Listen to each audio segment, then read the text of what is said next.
My health care సెంటర్కి పక్షవాతం వచ్చి సరిగ్గా నడవలేక, చేతిలో సరి అయిన బలం లేక, వాటర్ బాటిల్ మూత కూడా సరిగ్గా తీయలేక మా దగ్గరికి వచ్చిన ఈయన క్రమమైన థెరపీతో ఈరోజు పూర్తిగా కోలుకొని ఫ్రీగా నడవగలుగుతున్నారు.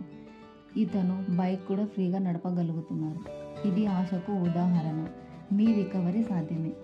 నడవలేని స్థితి నుండి ఈరోజు సంతోషంగా నడిచే స్థితి వరకు వచ్చారు. మీకు లేదా మీకు తెలిసిన వారు ఇలాంటి సమస్యలతో బాధపడుతుంటే మై హెల్త్ కేర్ సెంటర్కి కాంటాక్ట్ అవ్వండి. Thank you. నా పేరు షేక్ వాహిద్. ఓకే. ఈ 8 రోజులు నాకు ఫస్ట్ ధైర్యం వచ్చింది. ఓకే. మీరు ఏదైనా పని కానీ చేయగలుగుతా అనేది ధైర్యం వచ్చింది. తర్వాత నాకు ఏళ్ళు కాళ్ళు చక్కగా నడవడిగా అప్పుడు అంత స్టార్ట్గా లేదు. ఇప్పుడు అప్పటికి ఇప్పటికీ నా నడవడిగా కూడా ఫస్ట్ లెక్కనే నాకు కూడా అనిపిస్తుంది.